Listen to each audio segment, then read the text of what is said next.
அவர்கள் இப்படி பின்தொடர வேண்டாம், இப்படி வரக்கூடாதுன்னு பல தடவை சொல்லியும் ரசிகர்கள் கண்மூடித்தனமாக வருவதால் அவர்களுக்கு ஏற்பட்ட அடியை புண்ணை அவர்களே ஆற்றிக்கொள்ள வேண்டும் அப்படின்னு கட்சி சொல்லிட்டு தான் தகவல் வெளியாகுது. இப்போ யாரு கஷ்டம்? அந்த ஏழை தந்தைக்கு தான் கஷ்டம், அந்த குடும்பத்தினருக்கு தான் கஷ்டம். செலவு பண்ணி இதை பார்க்கணும். இதில் ஏதாவது பிரயோஜனம் இருக்கான்னா ஒரு பிரயோஜனமும் கிடையாது, ஒரு ஆணியும் கொடுக்க போகிறது கிடையாது. இதனால் வீட்டுக்கு தான் சுமையை கொடுத்துக்கிட்டு இருக்காங்க விஜய் ரசிகர்கள்.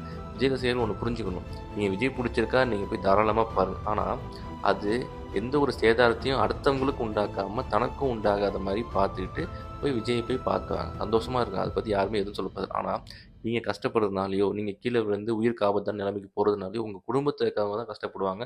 அவங்களோட பொருளாதார சூழ்நிலையை புரிஞ்சு நீங்கள் நடந்துக்கணும்.